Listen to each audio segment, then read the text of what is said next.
Yo, yo, yo, it's your boy DJ Trucker, man. I'm here. April 3rd, we putting the boots on the ground. It's FAMU Day of Giving. Guess what? Right now, I got a couple special guests with me. What's up, Rattlers? It's your king and queen of Orange and Green. And we finna put them boots on the ground. Nah, king, we finna put them boots on the ground. Y'all make sure y'all tap in with them challenges, and I wanna see them fans pop. April 34th, FAMU Day of Giving. Can I get 2 claps and a pop? Lord have mercy. Live in the building. Yo, yo, yo, what's up? It's your boy DJ Trucker, man. I am with the queen and the king of the Orange and Green, baby. And I got my boy Cowboy Ken, Auntie P, and them Georgia Steppers. We gon' step, baby. I got my boots on the ground. Yeah.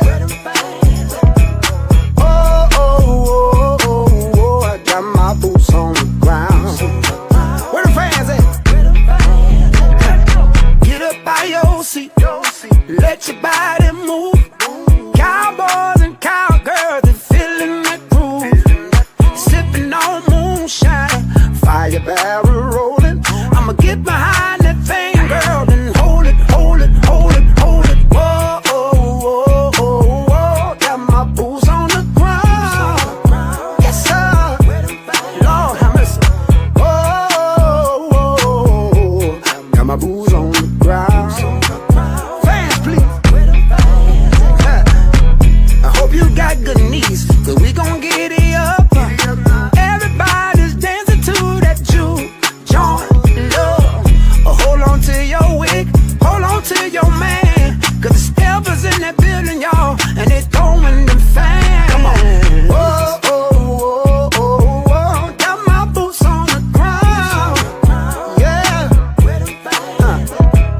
Oh, oh, oh. Got my boots on the ground, baby. Wait a minute. Boots on the ground, kicking up some dust. Boots on the ground, kicking up some dust. Wait a minute now, where them fans at? Where them fans at? Where them fans at? Hit me one time, hit me 2 times. Oh, oh, oh, oh, oh. I got my boots on the ground. Yeah, yeah. Oh. Oh, oh, oh, oh, I got my boots on the ground. Wait a minute, let me do that one more time for the ones who ain't hear me. Listen here. Boots on the ground, kicking up some dust. Boots on the ground, kicking up some dust. Wait a minute now, where them fans at? Where them fans at? Where them fans at? Hit me one time, hit me 2 times. Oh, oh, oh, oh, oh, I got my boots on the ground. Oh, oh, yeah. Oh, oh, oh, oh, I got my boots on the ground. Y'all know I don't mind. Yes, sir. Boots on the ground. Where them fans at? Boots on the ground. Where them fans at? Where them fans at? Where them fans at? Oh, oh, oh, oh.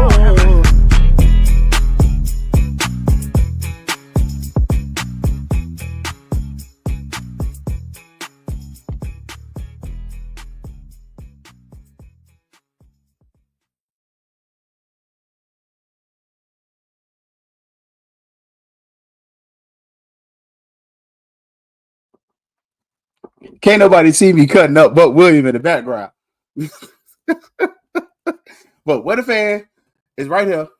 And here my boots. Look, y'all already know I had this. Look, I get blessed by the best.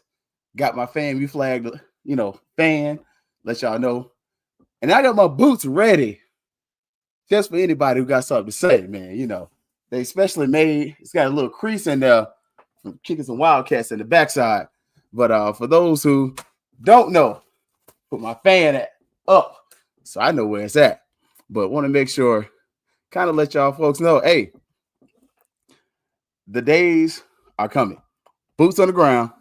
And me personally, I already started. So if you want to support this, none of this money comes to me.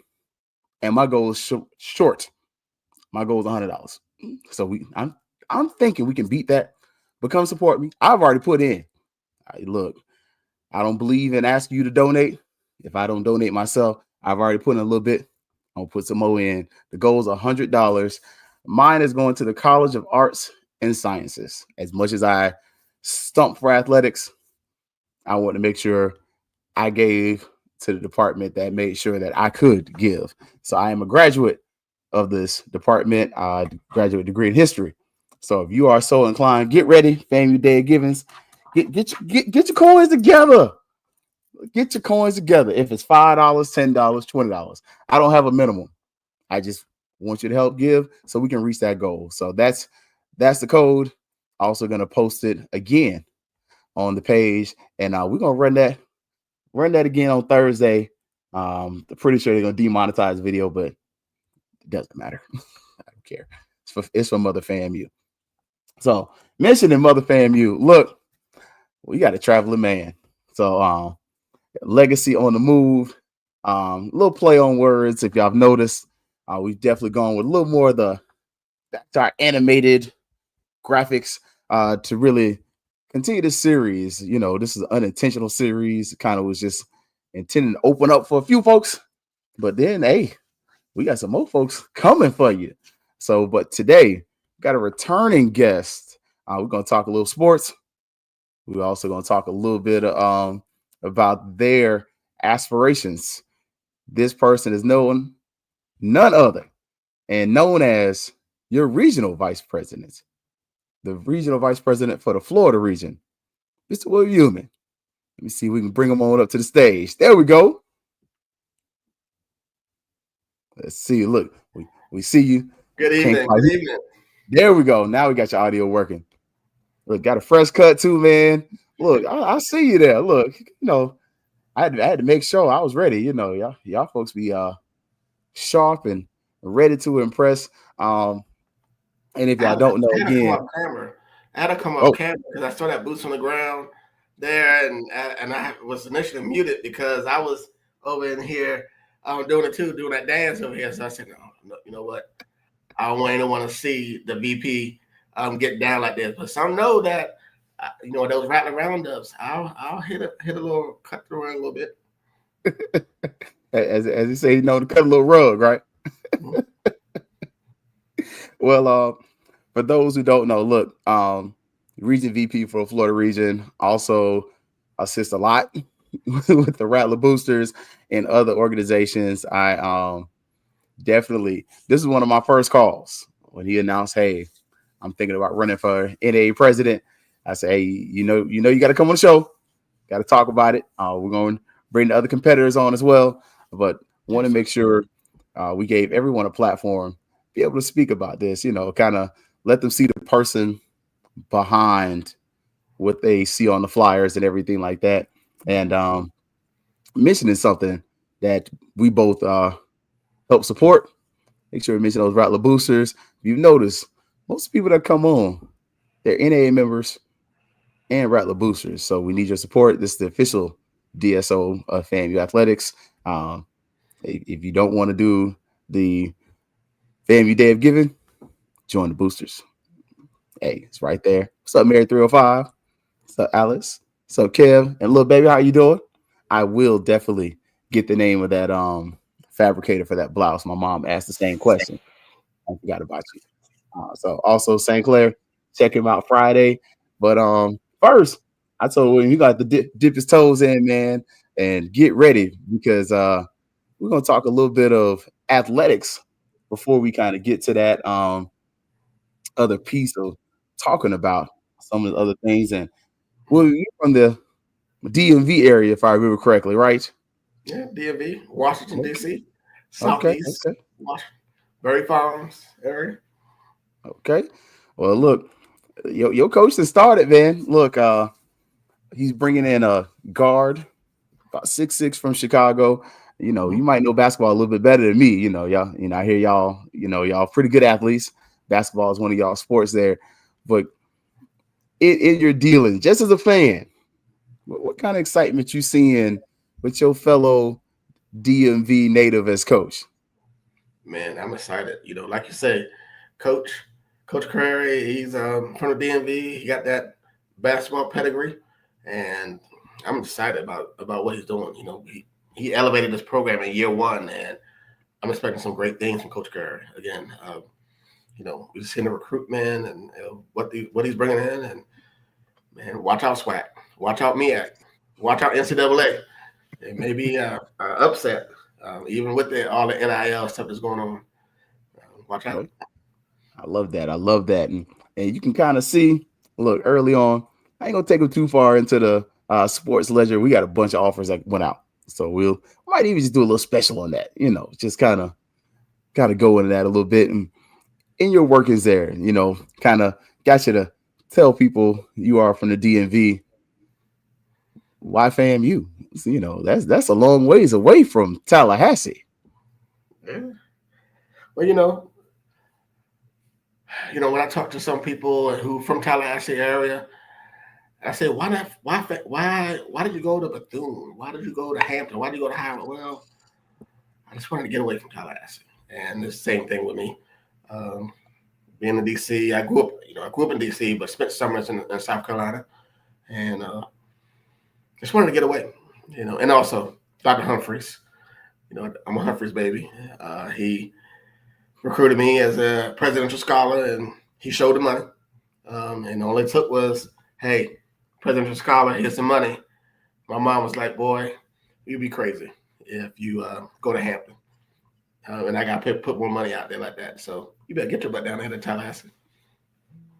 Okay. Another Humphries area rattler. So that's something that in the commonality I'm seeing with a lot of our people who've come through and that a lot of y'all that are running. Y'all got that Humphries era. And for those who didn't see it, those who didn't witness it, I grew up in it. I was not a Humphries area rattler. I'm from Tallahassee, born and raised though. So I was on campus the whole time, either on or around. Could you give that experience to those that missed it? What made the Humphries era different and iconic? I say, what was iconic? I started class 90. And that was my freshman year was the last year of the set when you can actually drive through the set. And so the whole set experience and seeing everyone hanging out in front of McGuinn and those other dorms, Cropper and Diamond, just being out there. And that's the first time I've ever seen anything like that. Even though I grew up in DC, know about Howard, I went to Dunbar High School, but it wasn't really like that. Even the choir was okay, but it wasn't like that set. And yeah, and I, here's another thing. I didn't know my cousin went to FAMU too. My first cousin went to FAMU as well, and from DC. She didn't say anything, but the whole DMV connection was great. The whole go-go connection, DC go-go. You always hear me talk about go-go music, Chuck Baby and Rare Essence and things like that. But that's the main thing that was iconic was the set, just the interactions, just how we vibe with each other. So, yeah. It's definitely a difference. Like you see, like when people tell you they're a Humphries era rattler, kind of poke their chest out a little bit more. Enrollment was probably the highest it's ever been during the Humphries era, if I remember correctly. And you can see where I won't say FAMU was easier to get into, but it wasn't quite as difficult as it is now. But in that, you came through FAMU. What was your major while you were at FAMU? Because look, he got off a little coin to come to FAMU. Yeah, it was computer information sciences, and I floated back and forth from CIS, College of Arts and Sciences, and so, like I said, I got to jump on that boots on the ground. They're given too, because I try to contribute to my major. But CIS, and I floated around from there to College of Engineering, and eventually went back to CIS. But that was my major. But again, going back to your question about just that vibe, what made it special, it was just that I really felt that excellence with caring, right? And I remember that first day in class. And so I was a little bad boy in high school, and I really wasn't going to class, right? And so I sort of reverted back to not going to class, and got that call to Dr. Humphries' office, and so someone snitched on me and said this scholar didn't go to class, and I got something told to myself by Dr. Humphries, and so yeah, it was an excellence for caring. And it's just obviously it's for someone to really care about you, was watching you on day one, that hey, this young man's not doing what he's supposed to be doing on day one. We got to catch him. That's the one thing. Okay. So you come through CIS and kind of had that background, and that leads you to your kind of modern profession. So professionally, what do you do now? Much as I can say, I work for a defense contractor in Orlando. Probably figure out who that is. It is a defense contractor, and we basically, for lack of a better word, and I tell the children coming up, I build video games for a living. Basically, we build simulators for the U.S. military, and so that they can train on these virtual devices before going out to real life and touching the whatever, the guns or the jets or whatever. So I build video games for a living, and build the simulators for our military, our U.S. military, because we remember who we're working for. Well, yeah. Look, I don't want to say too many names though. But and the reason for that question is, if you don't know, William is currently the regional vice president for the state of Florida, and he is vying to become the next president of the National Alumni Association. Could you just kind of talk about how what you do, just far as from FAMU to now, kind of helps blend into that aspiration of becoming, and maybe some of the work that you see as the next president of the National Alumni Association? Yeah, so going back to the Humphries thing, I was just always encouraged, and also from my mentor, who was also an HBCU grad went to Mississippi Valley. It's always just giving back.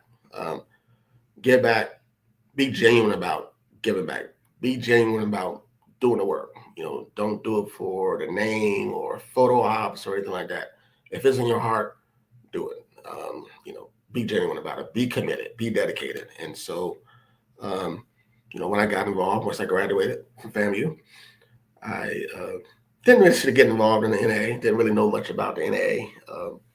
But, through work travels, I started getting connected and started to really like what I saw from our Rattler legends, our older seasoned Rattlers who really embody that Rattler spirit.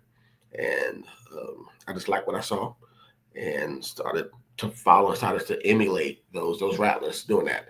And so as a regional vice president, so I was a chapter president, was a chapter vice president of the Orlando chapter, and then moved and progressed to the region, which is the largest region in the National Alumni Association. It stands to reason that most of the alumni didn't really venture too far away from the state of Florida, so they tend to stay around the state of Florida or stay around the state. And so just want to continue to get back. And so in my aspirations of being the vice president, it's mainly just try to help our alumni to just want to continue to foster that institutional loyalty, continue to build programs that's going to bring that old good times back feeling to our alumni base, from our chapters to the regions, but most importantly, our members, because it all starts with us, trying to find those things that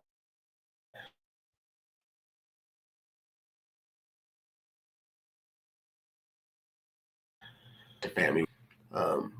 That's one of my sort of campaign platforms is there, that institutional loyalty. Okay, cool. And kind of mentioning that, and look, he definitely sees, he didn't watch the show once, twice. You're not the first one that we've had on that's been, especially over the Orlando chapter. And we've seen where this is a chapter that is grown, especially just numbers, population, whatnot. Could you speak to just how once you came to Orlando, some of the things you did to grow the chapter, and to really make that chapter something that where it's one of the top 3, top 4 as far as membership within the state. Yeah, when I first came in, and I must say, I learned from alums like Chuck Lewis. He was my president. His wife Joy Lewis, and I was actually Joy's vice president.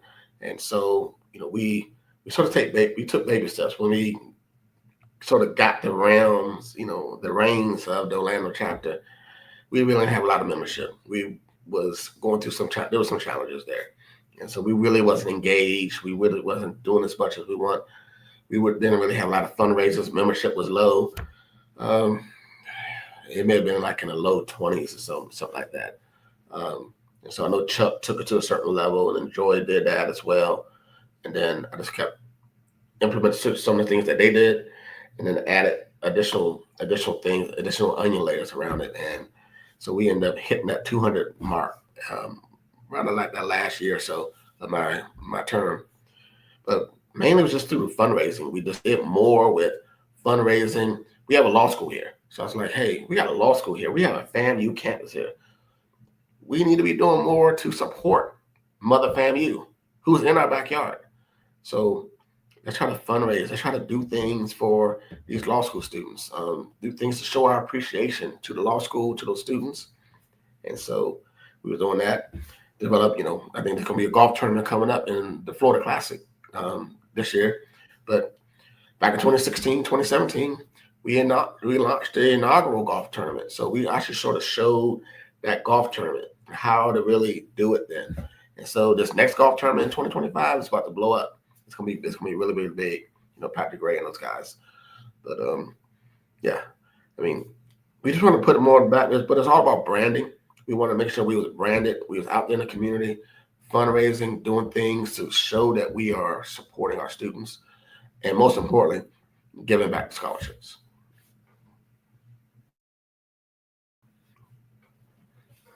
Man, all right. Hey, you kind of mentioned that, and I'm gonna say that law school there for a little bit later. Get ready. We're gonna come back to that. But you moved on. Now you are the regional vice president for the state of Florida. And for those that don't understand, don't know what it is, could you kind of explain, one, what the regional vice president is, and then what do you do in that position? Yeah, regional vice president is basically the CEO. We basically help manage the chapters. I like to say that we are an assist to the chapters. We are just another advisor to our chapters just locally to provide an assistance to help chapters manage certain affairs, help chapters develop, help chapters work through certain challenges or problems. And so just help the chapters be more visible. In the past, the regional vice presidents, we were there, and we were always there to assist. But I really, during my time, I wanted to really make sure that the region was visible, that the region was really there to help chapters bust through those barriers, help develop these programs. And we've seen so much within the regions. We chartered so many chapters. I think 6 chapters. We reignited 5 chapters across the state. And so just because they saw that vibe, they saw what we were doing. They saw the chapters awarding scholarships. They saw the chapters taking students to the spring preview.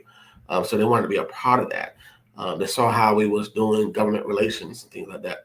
And it's all because of, to our correspondence secretary, Jeremiah, and some other unnamed individual that I won't say, who helps out on Twitter, social media things, and they help us really get that brand and try to show what our chapters are doing.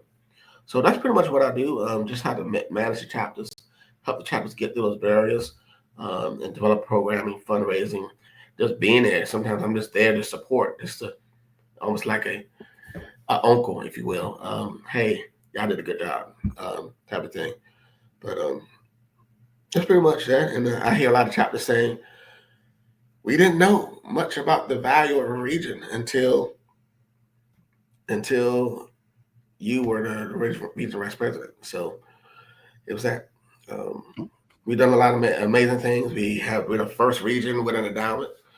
First region outside of the chapter, right? Because the other chapters have endowments, but we have over $100,000 in total within the Florida region, over $1 million in endowment funds for scholarships. So, just building those programs within the chapters.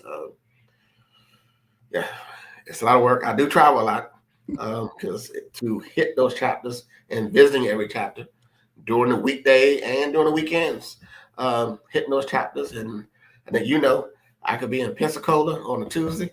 On a Thursday, I may be in Fort Myers. And I may be back in Orlando to sleep. And then I'm in Jacksonville. Then I'm shooting down on the Bright Line to go down to to Miami or Fort Lauderdale, something like that. So,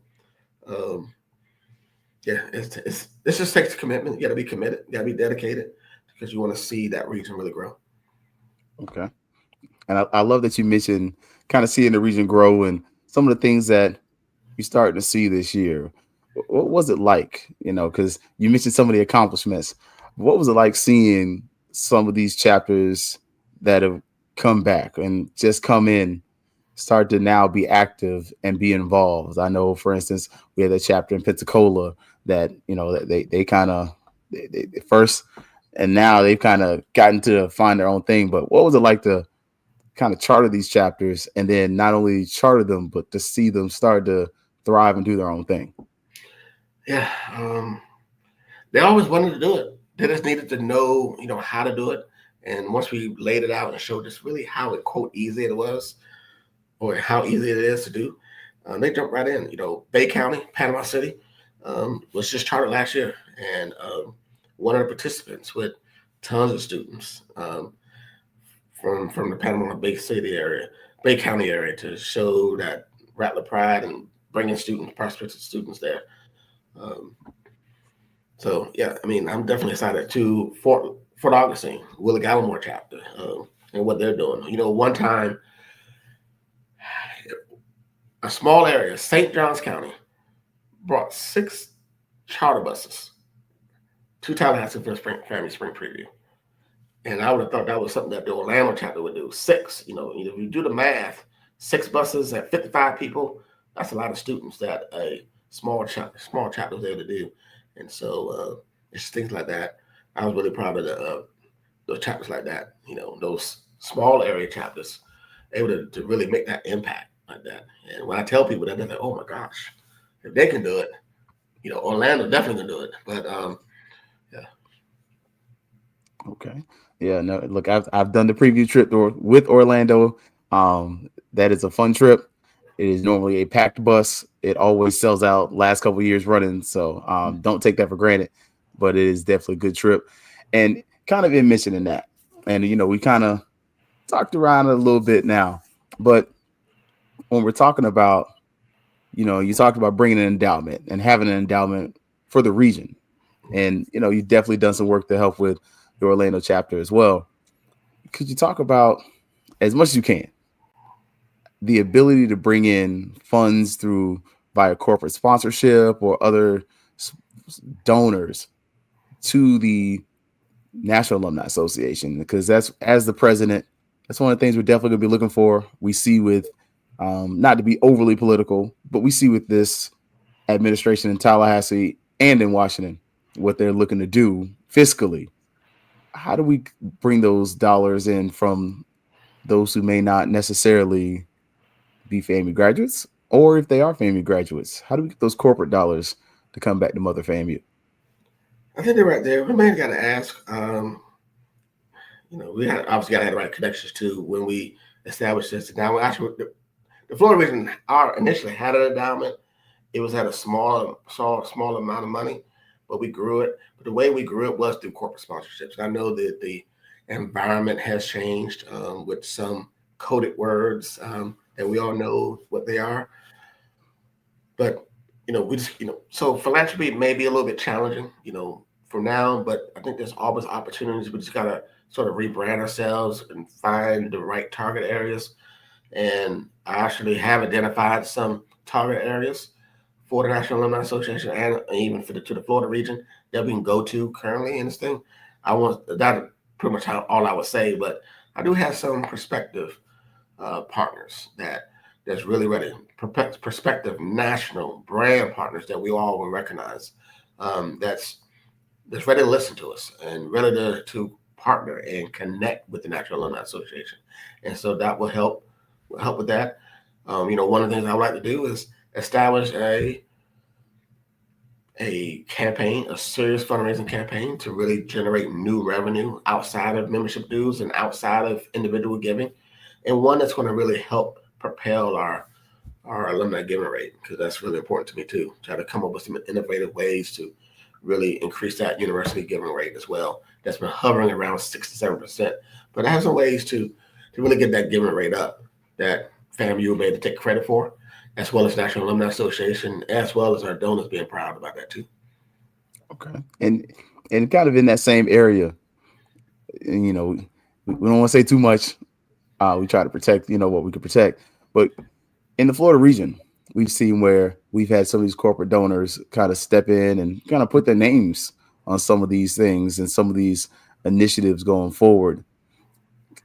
Are there some of these, I'm trying to find the right way to say this, but donor pools that now that would be willing to step up to the national level? There we go. So with you potentially moving up, would they be willing to move up and do the same thing for the National Alumni Association that they've done for the Florida region?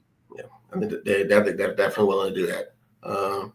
I sort of broached the conversation with some, and I think they're ready to do it. And so it's a matter for me just having that sit-down conversation and saying this is the type of role that you can play with this and how we can help you while you're helping us, type of thing. Okay. And we've talked about growth, and we talked about more so growing the dollars and the fiscal aspect and really creating a more fiscally secure environment. But what about growing membership? We do know that the current administration has a goal of 10,000 members. FAMU has about 80,000 alumni out there. 10,000 would be a nice percentage for an alumni association. How do we grow the National Alumni Association into having more than about the 4,000 to 5,000 people that we have now? Yeah, we gotta look at some things in town. I think we're starting to do it now. Right now, with the current executive board, with a new what's called a customer relation management system (CRM), that there's going to be a new system, and so we're looking to change away from the current one to a new one that's going to be a little more user friendly, a little more functional, and provide some things that our members are looking for. Also, I'm hearing value. Some alumni, frankly, want a little more value for the membership, and so that's some things that I'm definitely looking to try to strategize how we can provide that appropriate value for regular members as well as our life members, those life members that made that gift that keeps on giving to the university. But we want to look at how we can provide that value and show our appreciation to our life members, show that appreciation to our regular members, but by providing something tangible for that membership, whether it's something that they get or something that they may get off, for purchases or what have you. But I mean, that's what some of the things will definitely help with the technology to value benefits. I think those things will help, as well as some of the things, just being a little more open about what we're doing with the monies and things like that as well. Okay. And we got a question from the public. Little baby, I heard a lot of candidates wanting to modernize the technology in the NAA. Does that modernization entail online presence, including our own social network, apps, etc.? Yeah, so I know that new. That's a good question. Thank you. That's what will be one of the things coming forward with this new CRM tool. I have not actually seen it, but basically, based on the things that I've read about the capability, there's some other national organizations using it, and it looks like it has some of those capabilities as well as apps that you can actually put on your cell phones. Okay. And for those who don't know, and I'll be honest, if you don't use the current NAA app, I understand there's a million apps for you to use, but this gentleman here is very good about sending out notifications. So if you are financial with National Alumni, even if you're not, you can probably still log in. But that app is, or the website, I shouldn't say app, it's pretty user friendly. Like if you can use Facebook, it's a little user friendly. It ain't Facebook easy, but it's there. Slightly on the antiquated side, but you can see where some modernizations coming in and things like that are going on. All right, so here's gonna get the stomp in real quick. So hope you got your boots on. You don't need your fan right now. So, what is your platform? My platform is basically, so we definitely got to grow our alumni mission, membership. We got to get that, and it's going to take changing how we engage. And I think that CRM tool is going to help, but we got to have some targeted engagement strategies to hit that, get to our communities of membership. It's definitely a key. The platform is united. We basically want to unite as we rise. So we want to, we got to, in order to do this, we got to be together. We got to be united. But membership, right? That's the first thing. Fundraising. I would definitely want to increase our fundraising capacity, bring in new revenue. I would love to be able to see new revenue approaching that $1 million range. That's really, really near dear to me is fundraising. I love scholarships. And so because that's how I got to FAMU. So that'll be the angle there is scholarship. Other aspects of the university, be it the FAMU food pantry or whatever, fundraising, and then alumni engagement. We got to improve that aspect of alumni engagement, and just providing ways for alumni to communicate on these social media apps, so that we feel like we're a family, that we get information timely, and we just come together in the United States. Okay. So I try to ask that question so that one, you can hear it early and it's not the last question that you hear. But secondly, so that I kind of get the follow-ups after it. And so in mentioning that and kind of having those goals, and I give credit to Chuck. And one of the things that I love that Chuck pointed out, and y'all have an upcoming thing. Y'all already had it today, right? With the other candidates. Y'all had your candidates meeting today, correct? Yes. Okay. There was a president candidate forum for myself, and the other two candidates was on Zoom about 6:00 this evening. Okay. Was that taped for those who missed it, or? It was recorded, so I believe it's going to be available. You can watch a replay of that on the NAA website and learn more about our respective platforms and what we intending to do. Okay, there we go. Look, I ain't gonna lie, I missed it today. I didn't see the notification for it, so I thought, but hey, anyways, it's just one of the things that, going back to what Chuck kind of gave me on that one, we've been seeing a lot of instability at the university in multiple levels. Obviously, last year you have athletic director stuff, coaching stuff. This year we're in the process of having a new president come in. How are you going to help provide stability if you are elected president to Mother FAMU? Well, I mean, we'd have to be more supportive. I mean, we have to just make sure we're connected. That I'm connected with the stakeholders, and make myself available to the university administrators, those trustees, and getting the information that's needed from those trustees and the other DSOs, to understand, the things that's challenging us, and then in those particular things. But because the university is governed by our trustees, the trustees are the boss, right? And we are also underneath the trustees as well. So it's mainly just making sure that from a stability perspective that we understand what the university plan is, strategically, what the legislative priorities are, what they need, and then putting together programs that's going to align to what the university is saying that they need.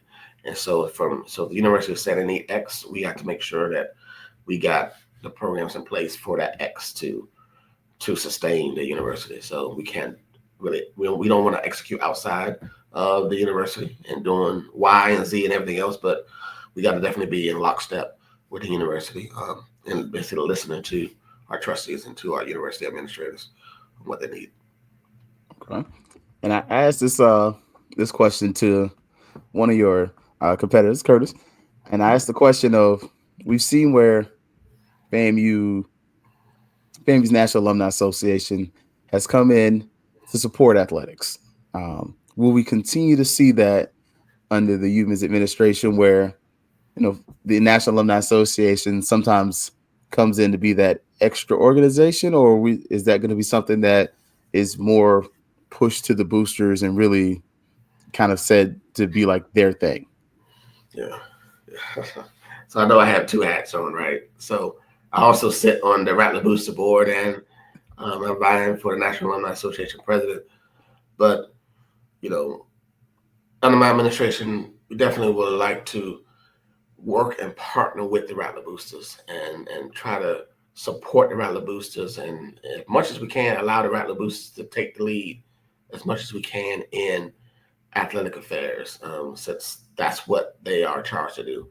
But in the cases where, like what happened, I think in 2023, where the National Alumni Association came out and said, hey, we need to raise X dollars to support our football program and that coaches compensation.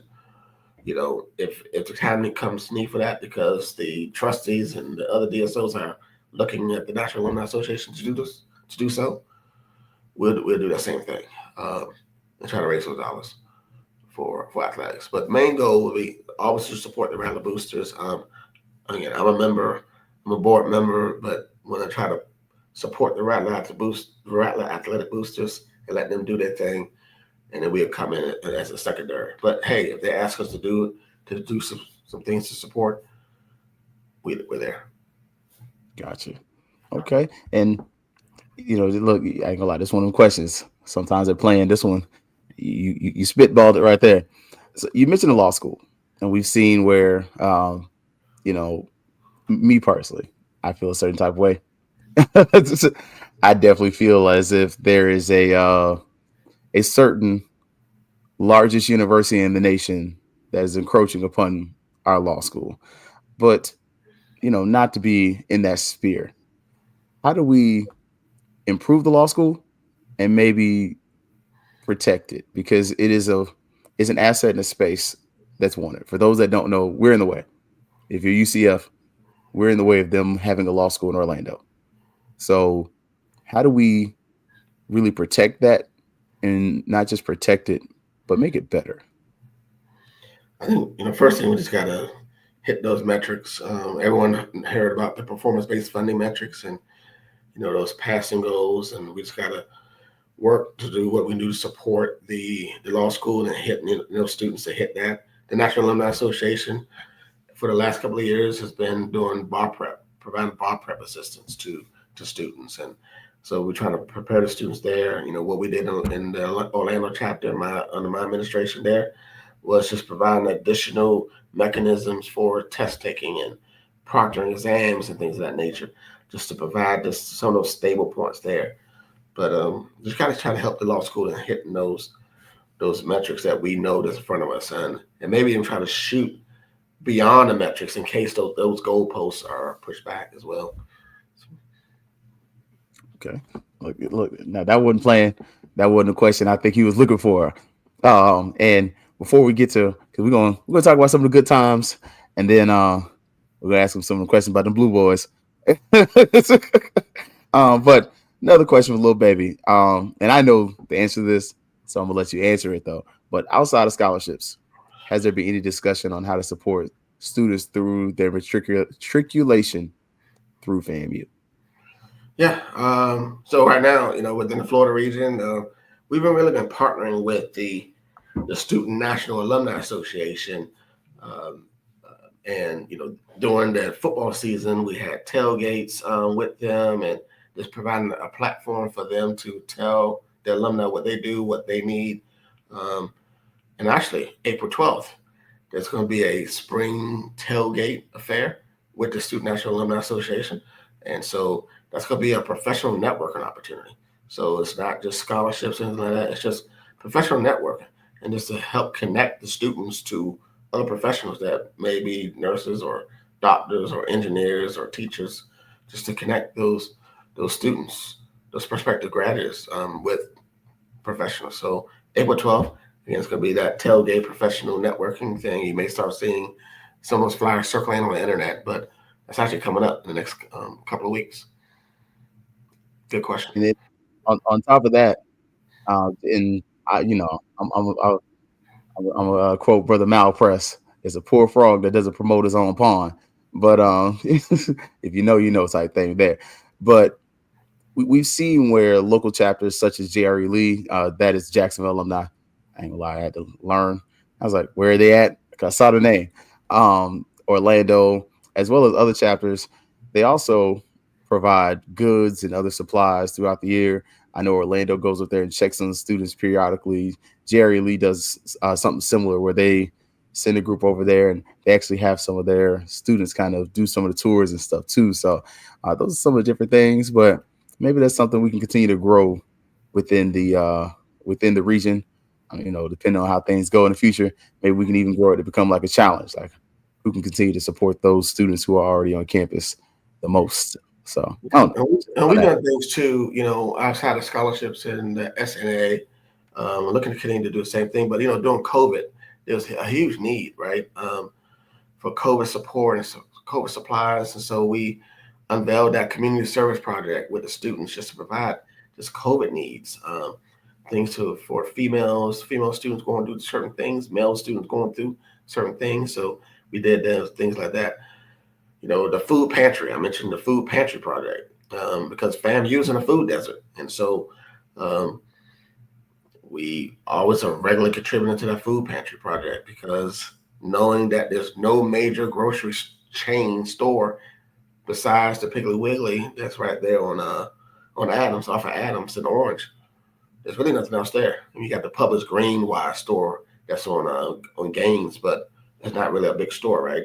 So family is really not near a major grocery chain, and so by providing help to the food pantry, that's another way that what we have been doing in the Florida region, and we definitely will look at something like that, how we can grow that support beyond the Florida region, so we can really grow the food pantry efforts. Okay, and if you haven't seen, they have it on social media. They show the stuff they have, fresh food, all kind of fruits and vegetables for the food pantry. So some good work being done, and again, for those who don't know, the reason I wanted to have folks on was so that y'all can see what they do beyond the flyers and just kind of seeing them in the stadiums and at the parties and stuff like that. I want y'all to be able to see so these folks are really doing some work. But mentioning the parties, it says, we'd like to have a good time in the Florida region. And one of the things we've noticed that, especially at least in my time with the Florida region, we've seen engagement increase. And we've seen sometimes the party would have 4, 5, now the parties are having, 50s to 100s, could you speak to growing those type of events and then maybe turning those into ways to generate additional revenue, both for the Alumni Association and maybe for our scholarships? Yeah, we definitely want to continue doing those things with the Rattler Roundups,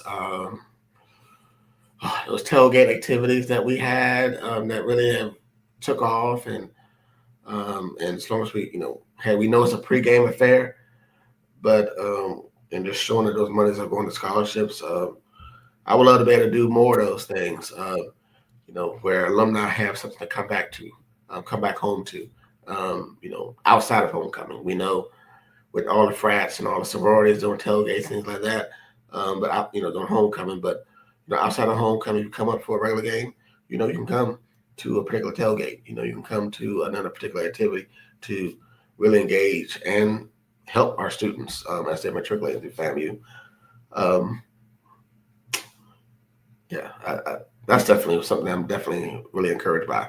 With the branding has increased mainly because of a lot of the media connections that we have developed throughout the region, throughout the state, mainly the Black media and the minority media. So we can mainly put something out there, and it will get into a newspaper, the Sun Sentinel out in Tampa, or the Orlando Times newspaper here in Orlando, up in Jacksonville. So it's things like that. That's going to be definitely a big boom for us once we really lay that footprint down. I would love to be able to see our media network really grow from there. Okay. And as y'all see, like I said, we like to have a good time. The food's solid. I ain't gonna lie, the food's solid. I had a little bit. I didn't get a lot of it. DJ was okay too. Look, I ain't gonna lie. I know somebody found the DJ last time, and what we're seeing is, and I asked this question to Jeremiah, and I think I asked it to some of the other candidates as well. And we've seen you mention the student NAA, and drop your question in chat, Edwin. But how do we continue to bridge that gap? A lot of times, I know for me personally, it was one thing to, when everyone turned the tassel over and says you're an NAA for free for a year, that's okay. That's well and that's good. But how do we get it after that first year of them being members for free? How do we get it so that they stay members? I think we just need to do more professional development type of things, how we could help connect them to others in their profession. Our conventions provide various professional development symposiums and exercises and workshops that's going to help them, so they get something out of it as well. We just have something relevant there at the conventions. Try to make those conventions more relevant and more accessible and easier for folks to take something back. So I think that the convention is definitely something that's easy. And even down to our chapter meetings, trying to encourage our chapters to put different seminars or workshops around their program as well, to try to grab hold of those recent graduates that's coming out, because we know that they're going to be looking for jobs. They want to matriculate, or they want to advance to the next level, G1, G2, G3. And so, provide those network opportunities, professional developments, I think is one way that will help them. And, just being out there in the community too. I think a lot I hear just being out there in the community. What are you doing in the community?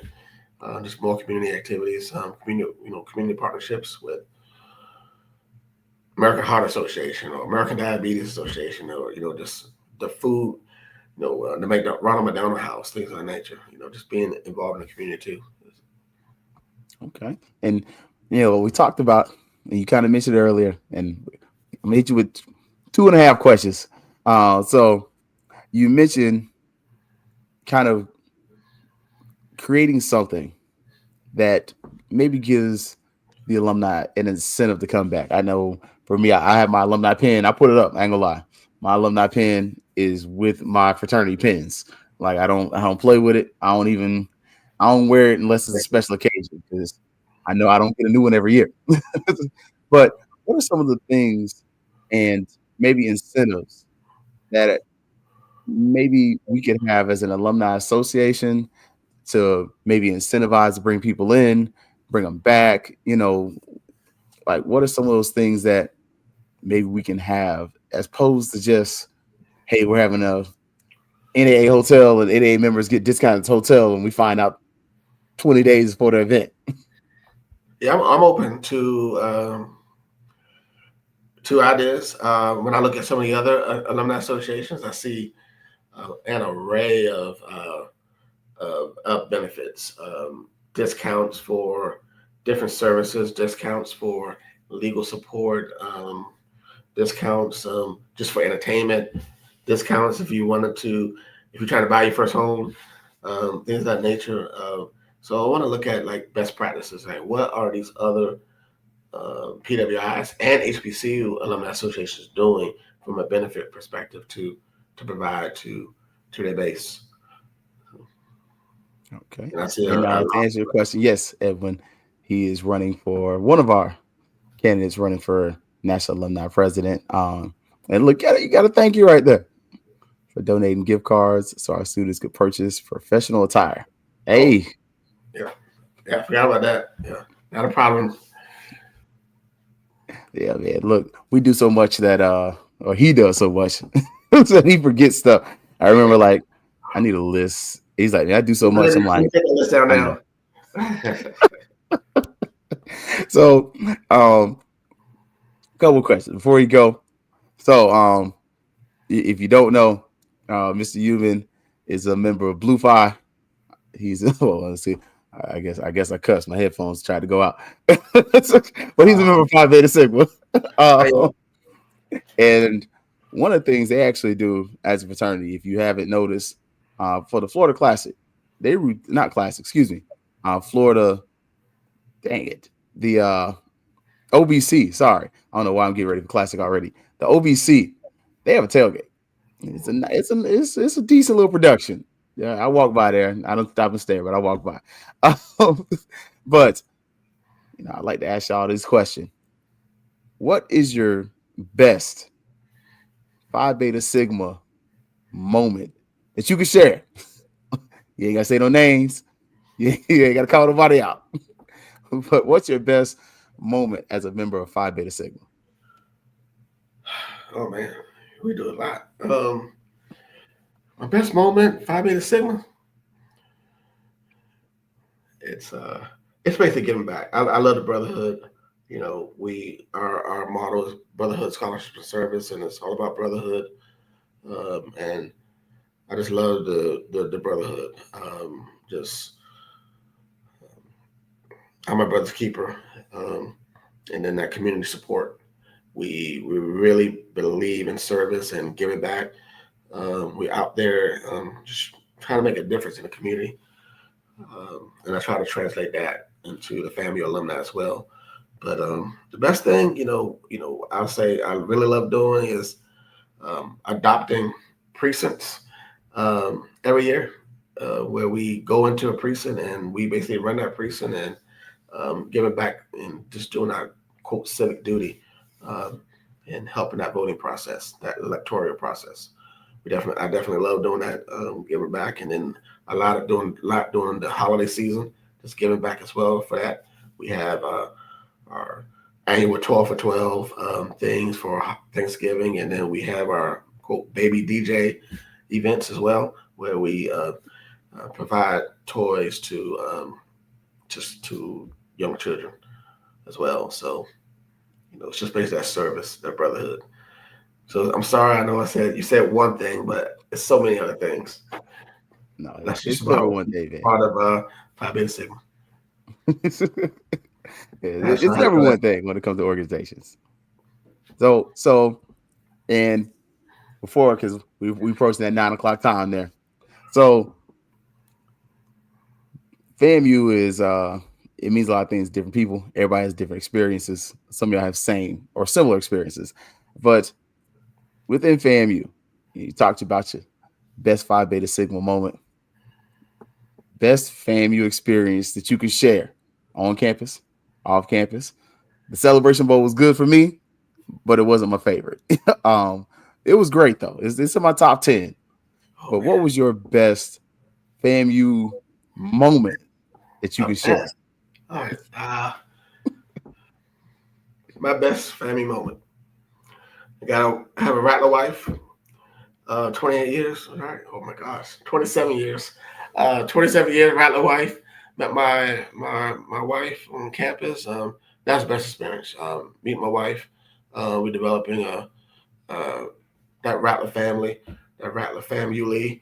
Got a little one coming up as well, so she sees the Rattler pride. So I say that's my best moment. It's just FAMU bringing my wife together to where we just developed something powerful.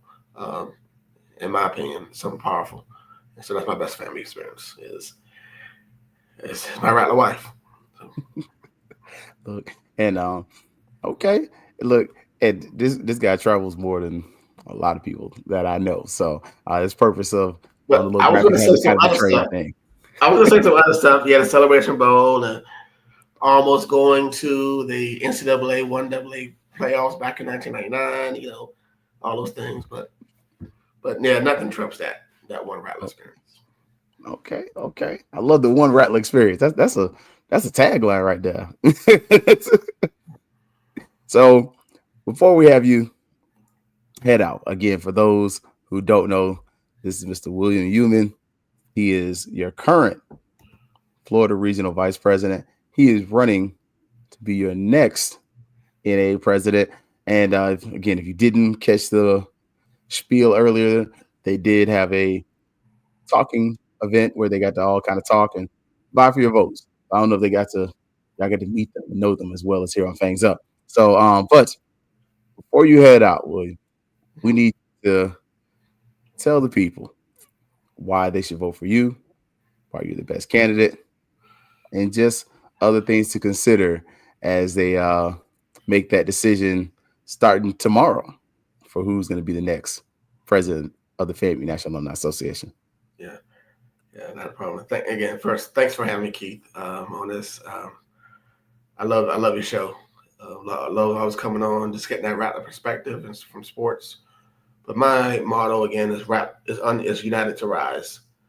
It's a promise to you, our members, that I will work tirelessly to bring our community together, foster collaboration, and create opportunities for growth and success. Again, most know that any time of the day, I'm probably traveling somewhere around the state of Florida, weekday, weekend, or what have you. I have a proven history of delivering results at every level, whether chapter, regional, and whatever position I've been on, from fundraising, recruiting students, to image building and branding, government relations. And so as a president, I'm looking to really develop and implement strategic plans to increase membership and revenue, strengthen our relationship with FAMU, even more with the FAMU administration, faculty, and students. I'm that candidate with the experience, the expertise, and the passion to lead our association into a brighter future. I do ask for your vote and your trust, and I promise to work to make our model, United to Rise, a reality for all of us. Let's unite and let's rise together. Thank you.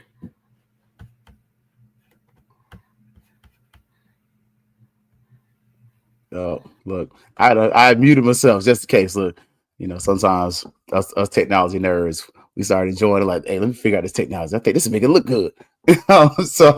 But as y'all saw, man, look, I appreciate William coming on. This is not his first time on the show.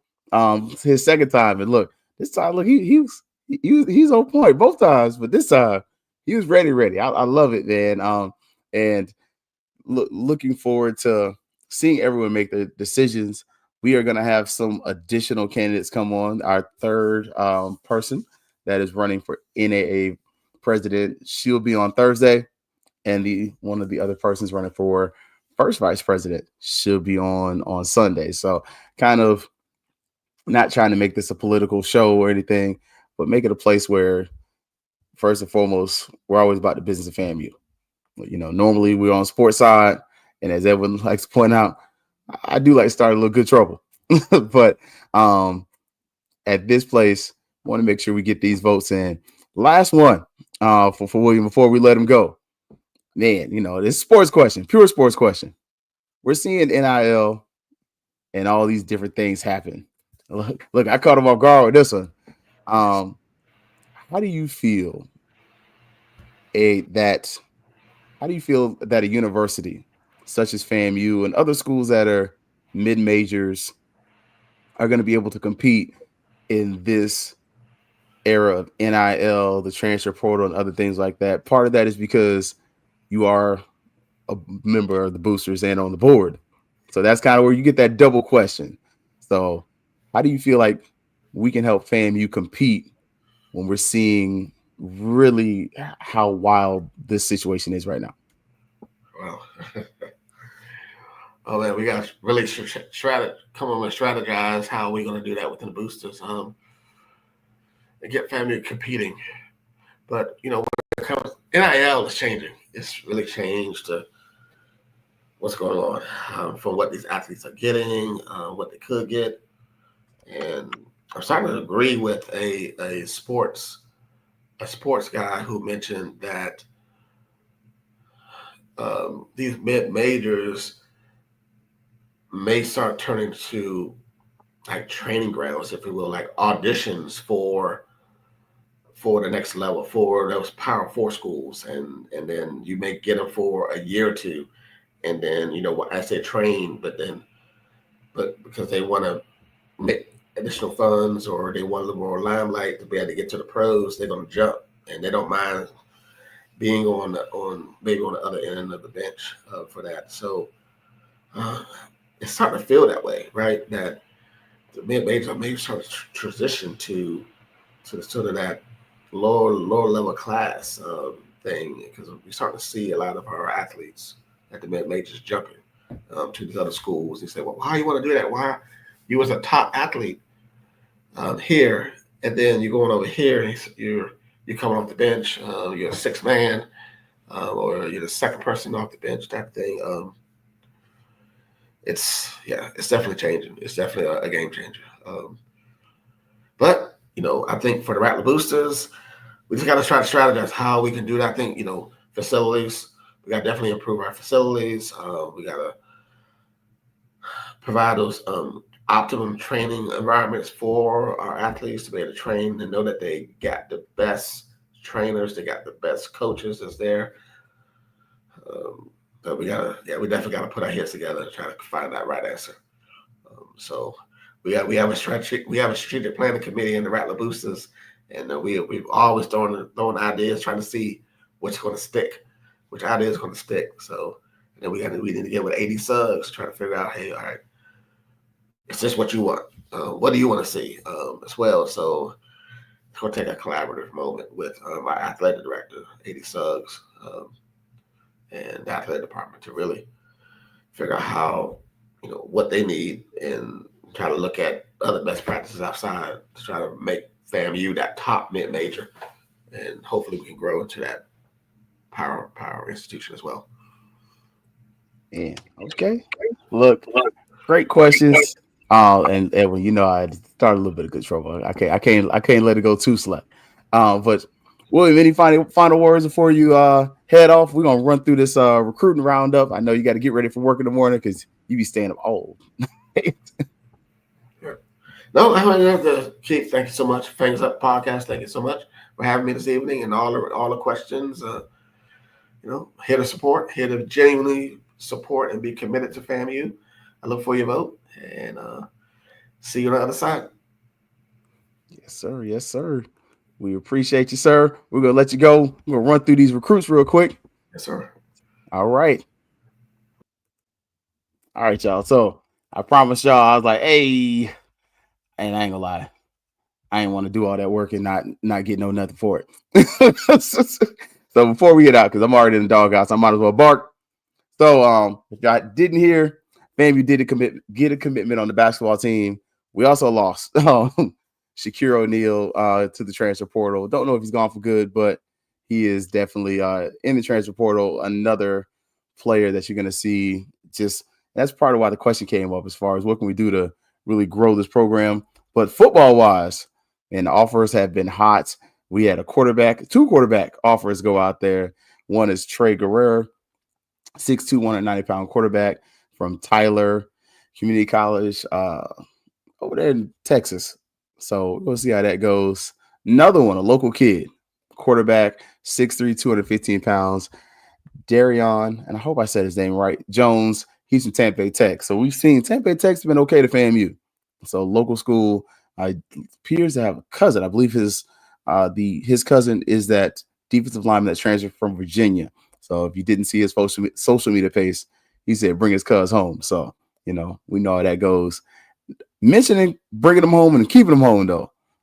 Look, right here, Travis Jones, he's at Coffeyville, but he played at Childs. You're starting to see where Colsey is starting to bring back some of those kids that, went to community college and that are trying to come back home. We're seeing that start to happen. Hopefully that continues, though, because not saying that Tallahassee has the most talent, but you have decent enough talent where you can get some players that can make some plays. you really should. South Georgia, all of Florida should be and really South Alabama as well, should be a fertile recruiting ground for FAMU if you're a fan like me. But this might be a good get. Kid from Coffeyville, again, 5'10", 210, but he went to Childs. So he's local product. So it's beneficial in multiple ways. I wonder how the finances work on that. I got a question on that. Like, I ain't gonna do too much on that. This one right here, I believe it's Cabron Paul, 5'9", 155 from Lincoln, my school, the new Lincoln, the new Lincoln. So he's been offered. He got a little time to wait on him, but we're gonna see. Looks to be a speedster if you look at his film. So might be a nice little offer. Now Tennessee State, not surprised. Saidu Ba, 6'4", 300, offensive lineman. We're gonna see though. He's listed as a junior or senior. I don't know how much depth he is versus immediate impact. I got questions on that, man. And look, you're right, Edwin. Good football, East Texas. Okay. But yes, Texas, hotbed for some football. Another offensive lineman. This one's local, though. So Murray Falk, he's from Taylor County, right there across the border. So over there in Perry. He plays O-line and D-line, 6'3", 320. This is going to be interesting because you heard William talk about this and talking about how the transfer portal has kind of messed up the game and it's made the smaller schools places where players really develop. I don't doubt that. You're starting to see where it's very difficult for students to get an offer straight out of high school. To most universities at the Division I level, they're getting lucky to get Division II, even if they're good players. I got an idea about that. I'll share it with you in a few minutes since I'm holding y'all extra time tonight. But look, you can leave if you want to. You ain't even got to pay $20 to leave. So another one though, Jamari Freeman, another guy from Tennessee State. We're going to see though, like how many of those students stay and how many leave now that Eddie George's gone, and how many, especially from Florida and Georgia, are going to want to come back closer to the border. So this is another one, 6'4", 300 pounds. So we're going to see. Another one from Coffeyville, but this guy's originally from West Palm Beach. Again, I told y'all, Cozy's kind of made a habit of trying to bring home these kids from Florida. 6'6", 348 offensive line. That's tall. And he's a sophomore. So the interesting thing with that is, with that sophomore year, if he has a decent year and comes to FAMU, are you able to keep those players, or do they end up leaving? Especially when we know offensive line is one of those positions where players who do well tend to leave. Another one, Chantarius Levitt. Another guy who went to Childs, 6'5", 280 offensive line. At that weight, I think he's a tackle. Like, I'm just saying. Little baby, I'm with you. I told y'all, man, TSU would hate to see me. I'll wear this up there too. But this is another kid, local product, went to Coffeyville. And if he's offensive line depth, especially like I said, I think that's solid. 6'8", 6'5", 280. That screams tackle to me. Now this one, he's been around. He's been to a few schools. He's transferred from Hampton. Jeremiah Orr, 6'5", 330. Probably a senior, but again, I think that's one of the downsides of being the CAA. You're tired of losing. I don't know how else to say it. Even if you're putting up film as a player, you want to win. Like, and look, and you're not wrong. I mean, let's be honest. Willie Simmons showed you the way. Like, that first Celebration Bowl, FAMU was able to maul a lot of teams in the SWAC. And you just followed the MEAC model, brought it to the SWAC. And Jackson State pretty much did the same thing. Like, Jackson State did it before by bringing a bunch of transfers. But then FAMU followed suit with local products and other kids just saying, hey, we can keep this going. Now, this one, we've offered him before. This is Demarion Davis Andrews, 6'3", 255 defensive end. Again, this isn't his first offer from FAMU. It's the second time. Will it stick is the question. That is height and size. That's a solid defensive end. Don't know. I wonder, would he stand up and play a little bit of linebacker? And we're seeing with this new defensive coordinator, defensive system, we're expecting to see some differences. I definitely heard cousin Kelvin from ONG give us some great insight on that and just kind of mention like what some of the differences may be. So if you missed that, I think it was like might have been last week before last, when they really dove deep in that. This one right here, another kid, local product from Gaston, Savion Kennan, 5'11", 175. He's a DB.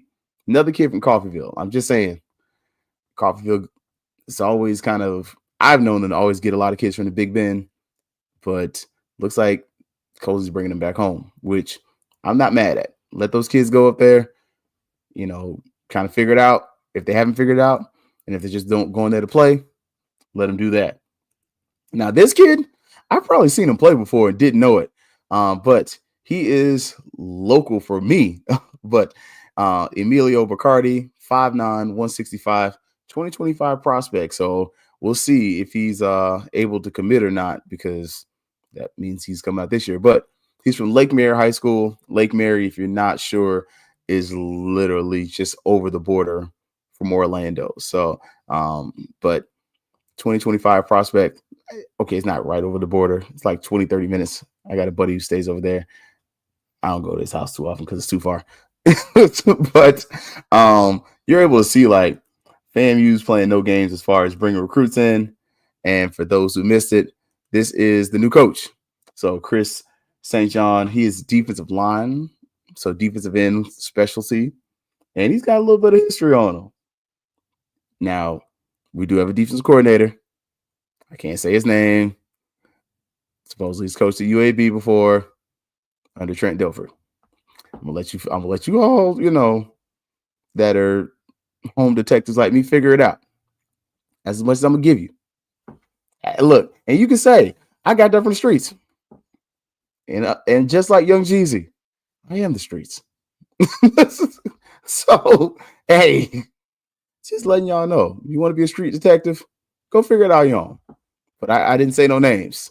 In the words of Tank, I ain't say no names. So before we head out, this is my idea. And so as far as the transfer portal, I asked William that question for a second because I want to set myself up.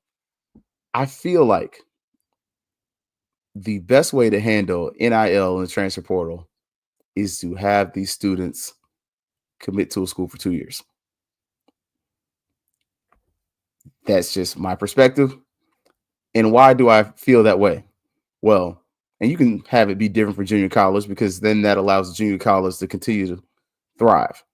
But think about the situation that we're seeing, not even just at FAMU, but all over the nation, where you're looking at basketball teams and coaches are literally having to get a whole new team. If you have 2 years where players are able to at least stay there, you can at least, thank you, Edwin, you can have puzzle pieces. You can at least say, I got these little bits. Like, give them 2 years and give them a 2-year guaranteed scholarship, and to have it understood like, hey, as long as you follow these parameters academically, I want to say socially, then you're good. Like, you can't get in any trouble. And we know, like, there's certain trouble. You're college kids. You sneaking in the dorm chasing girls. Hey, we been there, done that, got a t-shirt. I didn't do those kind of things. That's just me, because I didn't want to hear it. And I didn't want to be on campus that late. But that's one thing. Now, you over there doing some nefarious things, it's a breach of your contract. Like, I just feel like, one, if you have something where it sets up to where the students stay at the institutions for 2 years, then that allows the coaches to really build a rapport, but it also allows the schools to have a little bit of stability, but also still have it set so that if the coach leaves, the kids can leave. It shouldn't be, in my opinion, that the coaches should be able to leave and the students have to stay. I disagree with that notion, but I do feel like if you have something where they stay at least 2 years, it does become very much like the junior college atmosphere, but you at least have some continuity. You know who should be on the roster next year, and the following year, you're like, all right, I can lose these guys, but you can at least build something. And to answer your question, Mike, I feel like something like that would be a governing body similar to the NCAA. I mean, we do know the NCAA is kind of toothless and weak, but something like that. Because I think the other thing you do is you tie that into NIL. And I feel like the students should still be able to get NIL money. But I feel like when it comes to like NIL, it would, a really nice way to do it would be for the schools to be able to put those funds into like an account and really almost treat it like an endowment. And if you could build that big enough, that's something to where you could use the interest to pay the students. But the students, it's just like a job. Like they have to do certain things to get their money. And if you want to save it for when they leave, that's fine. But we understand that bills happen. Like they're going to need that money while they're in school, more than likely. So, you know, allow them to still be able to get a payment. But if they don't hit their agreement, like they're supposed to come on the Fangs up and they no show. Oh, well, you no show, no check, just like a job. If I don't show up to work tomorrow and I don't have leave time, that's coming out of my check. Like, I'm just saying. And I agree. Nobody cares about academics. That's why I say it should be a piece of their contract. Like 2 years, because all of a sudden you got to do something. Like, and that helps the students because the ones who wash out, you at least can get an AA. Like a large percentage of these students aren't going to go pro. Like, they're just not. Like all of us dreamed about it, but what 2% of the population goes pro in like football? Like the amount of people that actually play in pro sports is like what 3 to 4%, the entire population. So all of a sudden, like it's got to become something because, as you pointed out, will they eventually become pro contracts? Like, and then the other piece of that is how do state universities deal with them if they become employees? Because all of a sudden, are you paying? Is this student paying into the FRS? Like, the question's got to be asked. Like, are you going to bring these students in as athletes, have them pay into the retirement system, which is a benefit to them, but then all this other stuff kicks in where, hey, you start thinking that benefits you, the student, because think about some of these kids who ain't going to be pro athletes who get some type of payment. All of a sudden, they're getting all that time when they're in college to count as a retirement. And heavens forbid, you getting paid like SMU money where they making 30 racks a kid. Like you're making an adult salary for 4 years. You flip that and get a job right after. Look, it sounds crazy, but you think about 18, some of these kids will be 50, fully retired and collecting a full retirement. Like it's like, to me, that's that other piece of it. But I do feel like there has to be something to have the students stay at the school for a time period, not all 4 years. I don't feel like that's reasonable because, as Mike pointed out, nobody cares about the academics. But the problem is if they want to transfer from school to school, but then they have no grades, that should be a parameter too. Like there's a way you can rein it back in. I think you just have to, one, make sure you do it the right way, but do it fair. Like I listen to anyone who wants to say, well, the coaches leave if they want to. They're professionals. I'm a professional. I'm a professional. If I find a new job tomorrow, I'm gone. It's over. Like, I get that. That's part of being a professional. But if they are quote unquote amateurs, they've signed a 1-year contract. Like, we all know if you sign a contract, you leave and breach early, there's supposed to be some stipulations. Like, I ain't gonna lie. I understand the players who shut it down early, but you didn't finish the season, but FAMU paid for their whole education. How about this? I'll take FAMU out of it. And I ain't gonna talk about the people across the street or them lizards. X University pay for your dorm, your meal plan, and your tuition because you're an athlete. But you stopped playing after X amount of games. But you don't owe that money back. I'm just saying, and I understand why they do it. You know, I'm not saying that the players should have to pay the money back and all that kind of stuff. What I'm saying is because I understand that if they play after so many games, they lose their eligibility. So I'm not insensitive unto that part. But there's got to be something to where the players and the schools are held accountable to each other. Like, and Edwin said the numbers only support a member of few having the opportunity to become a professional. Exactly.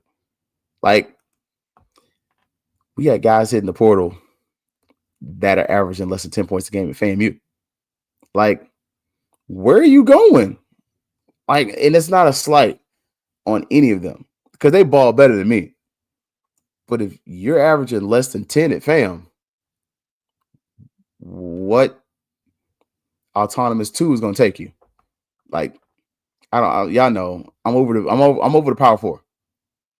What SEC or Big Ten school is going to take you if you're averaging less than 10 at FAM? I'll wait. Like, I'll hear it out. Anybody who wants to share it. But if you're not averaging 10 at FAMU against SWAC competition, not the other games. I get that you're overmatched. But if you're going to move up to those SEC and Big Ten teams, the games where you're overmatched, that's your nightly competition. Where are you going? And again, that's not to be mean. That's to be rational. Y'all know, realest guy in the room. How you doing? Like, let's be real. Where are you going? Like, we've seen some offers come in for some of our players that hit the portal, and it's like, yeah, bro, stay your ass at FAMU. Like, if that's the offer you got, whew, and you're probably going to play AB. Like, so you're playing the bench. You're a role player. I mean, they might slide you a little NIL money. I ain't mad at that. Look, I ain't on nobody getting the bag. But if you averaging less than 10 at FAM, you're not going to Florida State. You're not going to UF, not going to UM, you're not going to UCF or USF. You're just not. Like, you might go to Cookman. You might go to Jackson State. You might get lucky and get a South Alabama. But you're not going to one of those schools, one of those, 24? You're not. You're not going to the top 24. Not saying that you should stay because you're not going there, but just saying when you're looking at the glut of players in the transfer portal, it's a tough sell. So, but I'm just being honest.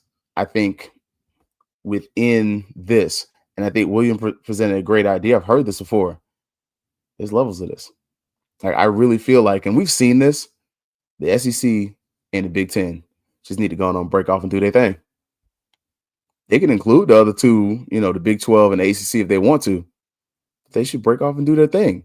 Because I don't know if y'all saw the numbers about South Carolina. Did y'all hear how much money they're losing for women's basketball?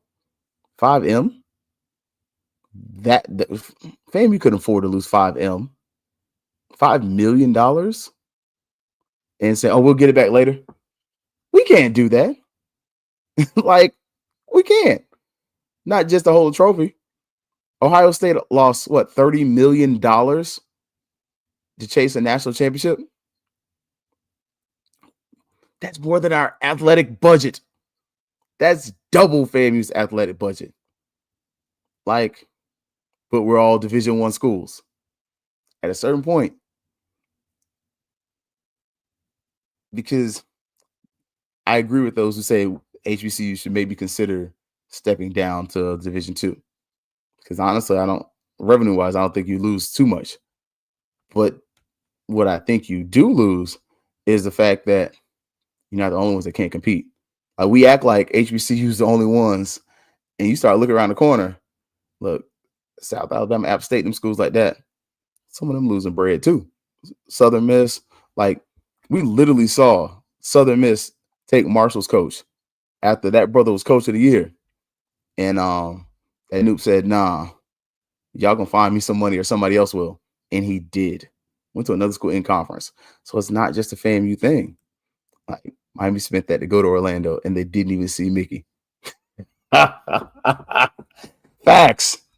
Like Miami spent how many $1 million on that team to come to Orlando?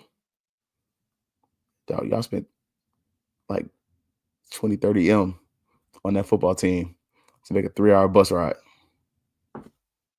3 hours on the bright line for $30 million. That's crazy. That's nasty work. Like, how much money did Florida State spend on DJ? $1 million, right? And I ain't gonna lie, I stopped watching. like I am such a front runner with some teams, and Florida State is one of them. I got my master's degree during the Willie Taggart era. I'll tell people quick. Boy, that was the best thing ever happened to me.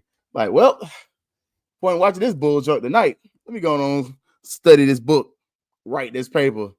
Got a whole master's degree during the Taggart era. It was just an abject disaster. Couldn't watch it. FAMU wasn't burning down no bridges. We started getting better. But like you started to realize it's not just an HBCU problem. In the second that we pull our heads out of the sand to realize it's not just HBCU problem, it's a system problem, then we might be able to get somewhere, might be able to start pooling our resources and doing some things to really make this something that can make money for all. Because if we're real about this, and I said this on Scotty's show, HBCUs have a difference in something that the other schools don't have. HBCUs have a different kind of pageantry. When you go to a UF or a UCF, FSU, Georgia Tech even, I've been all those. The pageantry is different because it's more pop and circumstance. The stadium is a part of the environment. When you go to an HBCU event, the crowd and the band and the team are all part of the environment. And I think in trying to ask our fans to really become mindless supporters of programs is unfair. Because in actuality, you don't know that many Cleveland Browns fans. Just being honest. And it's not because nobody likes the Browns. It's because they suck. That team hadn't been winning since God knows when. Now, you can find a Baltimore Ravens fan anywhere, especially with your boy back there, quarterback. I don't even like the Ravens, and I cheer for them. Like, that Super Bowl, I was pulling hard for them. And I was not a Trent Dilfer fan. I was a Bucs fan. Like, people run behind winners.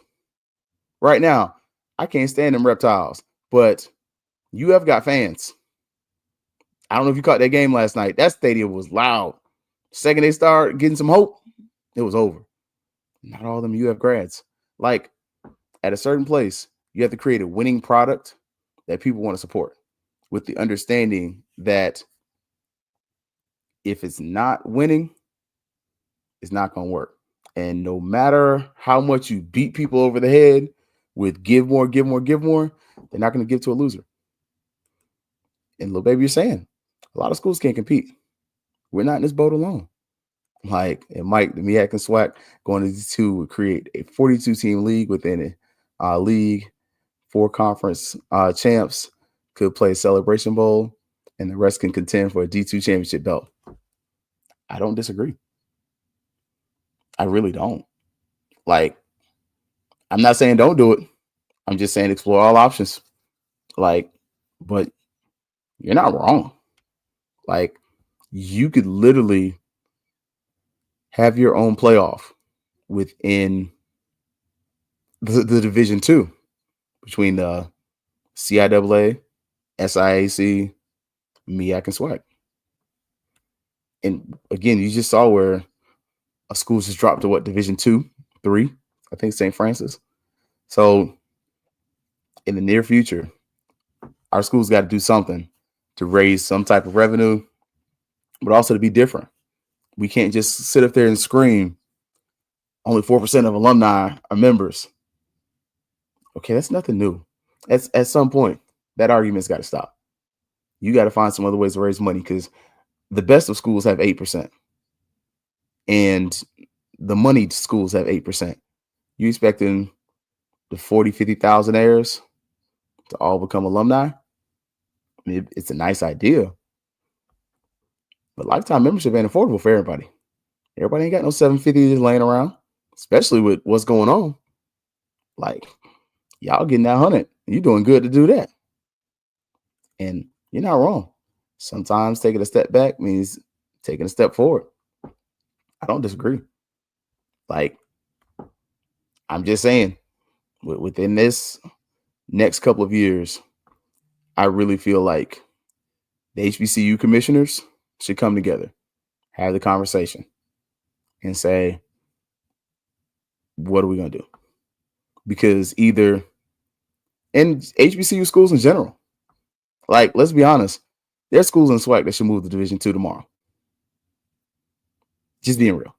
Like, I think sometimes, as you said, taking a step back means take a step forward. Some of the schools from the SWAC should probably be expelled. Just being real. Like, some of them, it doesn't make fiscal sense for you to break bread with them. And I'm not saying break bread as far as talking, but I'm talking about the ruthless cutting up of contracts. Because if we're saying it's $12 million, that means every school in the SWAC gets $1 million. That's a fiscal, a fictional number. But if you cut that up between 8, it sounds petty, but the number goes up. Again, at a certain point, some of these schools, there needs to be a little relegation in the SWAC. Sorry, brother's been playing a little bit of soccer. I like soccer quietly. College football should probably move to that model and say, hey, college sports in general, some of y'all can't make it, you get relegated to a lower league. Just saying. Just an idea. Just a thought. All right, y'all. I held y'all for a long time. The doors are open. You ain't got to leave no $20 discount. But if you want to, FAMU Day of Giving is coming. And let me get to that slide there. And I'm going to make sure I thank everybody who joined on first or jumped on. But if you haven't already, FAMU Day of Giving is coming. This is my code. So my code doesn't benefit me.